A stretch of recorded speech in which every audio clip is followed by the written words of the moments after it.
I'm Kalman Kerry and welcome to this video. Now this video will be for people working in call centers, service desks, IT support and similar large organizations and large groups. And this is about holidays and sick leaves, small tricks and methodology on how to get what you need and what you want, basically. Primarily, if you're sick, sneezing, coughing, etc., please stay at home. Nobody wants you to infect the whole office, and you can already hardly work, to be honest. You might think, oh, it's fine, I can still keep working as usual, but usually sick people are far sicker than they feel. Your productivity will be far lower than you think, which makes you basically useless for the company in your sickened state. So maybe don't push it. And while you're already hardly producing anything of value in your sick state for your employer, you constantly keep infecting people around you, especially in an open space office. And nowadays we have a bit better insight into such situations due to the events of the last couple of years. Even before that, just the common flu managed to create horrible conditions. In one case, that's an actual experience of mine, one of the new hires came to work sneezing and coughing up the place. Like, he really wanted to prove that he's a good working employee and really tough and going on. We did tell him to go home, like, you're sick, like just making everyone sick, so that just leave, please, get out of the office because you are a hazard at the moment. And this office was filled with about 60 people, which were split into various teams based on the languages they were supporting. And within a week after this event, that this new hire employee came into work sick, the 60 people fell down to 6 who were actually able to work. Our team specifically was hit very hard because there was one single person who was able to work, who remained in the office.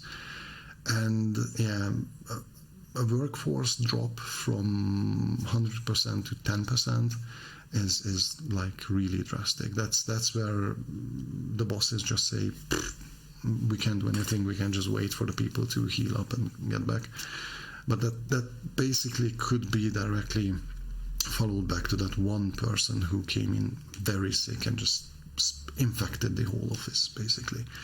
So yeah, so if you're sick, stay at home. Nobody's going to give you a medal for going to work in a sickened state. A single day that you're working sick can have, as we've seen from this example, have extreme consequences for the whole company. So it's simply not worth. And most likely your colleagues will hate you for it because they will get less money, usually, because the whatever financial situations are in countries somewhere, they don't even pay for sick leave. So you're just ruining everyone else's job. The other main subject of this video would be the holidays. Now, with holidays, this can be really tricky because a lot of people just want to get exactly the holidays or the free days that they want, and they will get really pushy with it and all that. And managers actually have to make decisions on who can go when and how to organize it.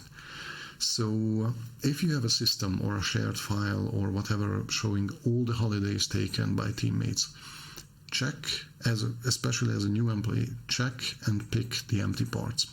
Just don't bother trying to get into a conflicting situation with someone else. Check what's free, mark that, and try to settle that with the manager.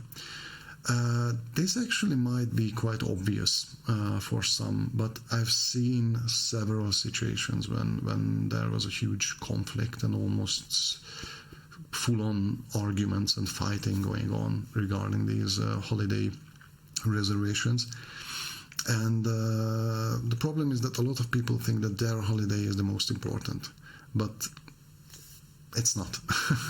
The company has to be in a functional state. There always have to be people in the office or online or whatever, and people have to arrange this and make it work.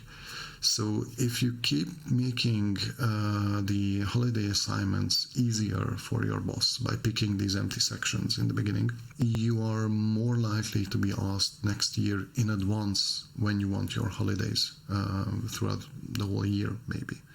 So you see, you made the life of your boss a bit easier, therefore he's going to make your life easier.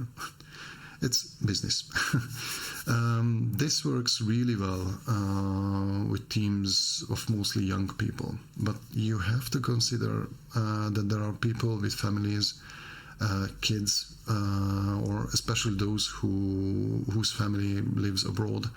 They will always have priority, because for them it's more important. So as, for example, someone who's in his early 20s, you just came to a new work environment, no matter what you do, you cannot squeeze out more priority for your holidays than someone with 3 kids or a large family that they have to visit on the other side of the planet. So there's no contest there, basically. Another little trick is for banking holidays. Now, these are the holidays, if you haven't heard this term yet, these full-on holidays, like everything is closed down, nobody works, and everybody goes home. Now, these holidays, even on these holidays, a large number of companies still have to be operational. For example, service desks, where they expect calls with problems to solve them, and IT support and all that. So there's always some people in reserve making sure that everything keeps going. So to keep the company functional, they will ask people to volunteer for these days to stay online and stay active. And the more of these days you take, like you really volunteer that, oh, I would like to work on that day, apart from getting usually extra money for those days, if you take these in 1 year, you have a much better chance of getting those days free the next year. Because you can say that, hey, last Christmas I was working, I was online, this year I would like to be with my family. Oh, okay, no problem, we can arrange that. Or last Thanksgiving or whatever is major holidays you have in your country. So just take one for the team, and then next year someone else can do it. And if you don't have a really evil boss who specifically wants to ruin your life, then this whole thing can be worked out, and it works really well. Basically, this also worked really well for us. That's how I've been doing that for the last 20 years, and I never really had an issue with holidays or with these extra days. So because either it's more money or more free time, and we could always find a solution for it. Now, regarding holidays, there's one extra thing which is really, really important. That is to ensure your privacy. Never, ever tell your boss what you are going to do and where you will be on your holiday. There are sometimes situations, most likely because somebody messed up the scheduling, where they will call you and ask you if you could come back earlier from your holiday. Say no. Tell them, sorry, I'm abroad, I'm not able to get back. They will try this once and most likely never again. I had this situation, I flat out said no, sorry, and that was it. Because there's also a bit of a testing phase that how much the company can get out of a new employee. And if you immediately say on your holiday that, sorry, no, I'm not even in the country or whatever like that, they won't bother you. And they will know that even if they know that you're not abroad, they will say that, yeah, that's the person you shouldn't bother on the holidays there. So they will definitely not come in earlier from their holidays. Just please make sure that when you do this, it's not happening on a landline phone. because that's quite awkward when they call your landline home number and you tell them that you're abroad. Then you end up in a really bad situation where you will never have priority in anything ever again. So yeah, so basically that would be it for these couple of things. To sum it up, if you're sick, stay at home. Do not infect the whole place, because everyone will hate you for that. If you're making the life of your boss easier with the scheduling of the holidays, then it will benefit you later on, because they will give you priority, because they will know that you're the guy with whom they can arrange these things. And just keep that veil of secrecy on your holidays and never tell anyone where you're going or what you're going, because otherwise you will be very easily yanked in when they made a mistake with scheduling and they need to get someone back online. So yeah, that would be it. This is quite a short one, but still could be useful for people. So if you like the video, then likes are highly appreciated. If you know someone who would benefit from this video, then please share the link with them, or share the link with anyone and everyone. Also, if you would like to see more of these type of videos, then you can subscribe. And if you would like to support me through any other channels, you can do that via Patreon, where I'm sharing exclusive content and early access. Also, you can buy any of the products with my designs on Redbubble, or a copy or two of the Adventures of the Smallest Astronaut Book 1 available on Amazon.